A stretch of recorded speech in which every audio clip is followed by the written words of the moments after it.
Okay, I'm ready if you are. Good.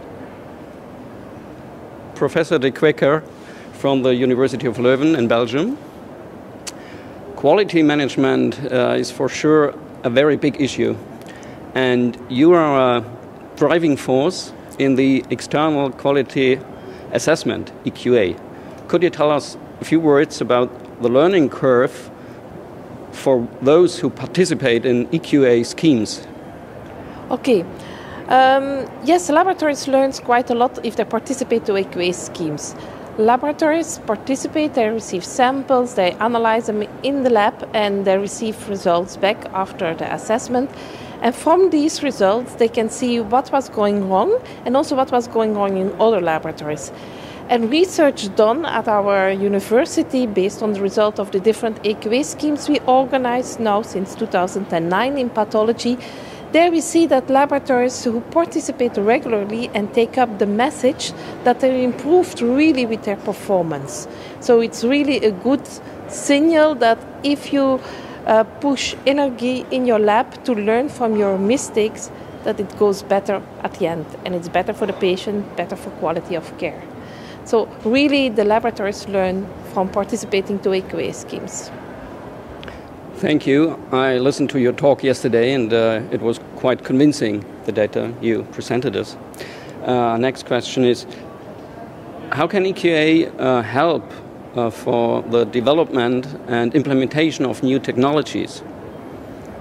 That's also a good question, but also a difficult one, because normally EQA schemes are organized to verify if what you're doing in diagnostic practice, in routine practice, is this still going well. But on the other hand, if a laboratory participates to validate a new technology, it's important that we know this as EQA provider. And therefore, we have also a button in the sheet, do you participate for validating your test? Because if you validate your test, a new technology, it's important that you verify externally. It's also one of the ISO 15189 criteria for laboratory accreditation, that you can verify your result externally, because you can have an internal mistake that you make without knowing. So you need to test it externally.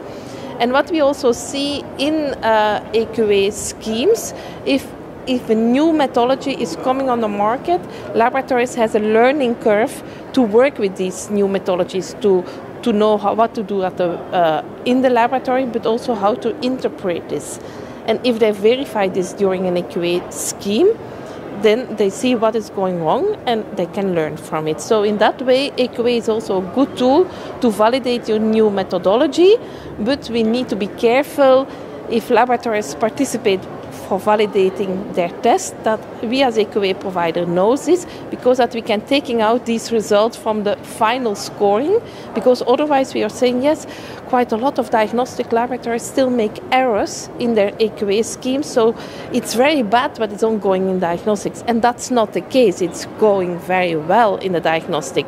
We have still errors in the lab, but we need to work on it.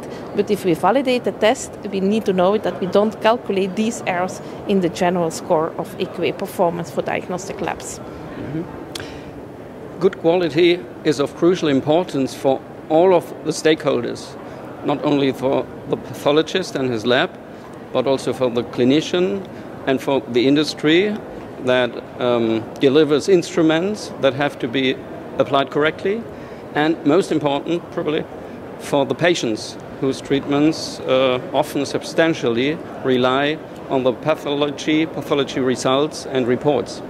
There's an initiative, multi-stakeholder forum. What is it about?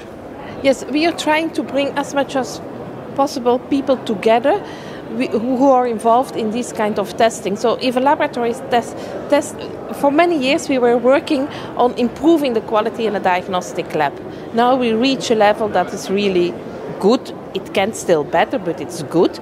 But what can we do if oncologists do not understand the report? If they make an error in reading the interpretation or in reading what is on the report, because if he didn't understand what is the limit of detection of a test, then he can interpret the result wrongly.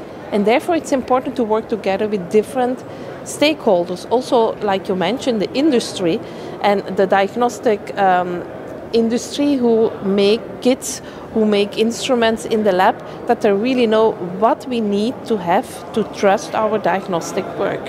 So it's important that we work together and see what is ongoing. Thank you for the interview. You're welcome.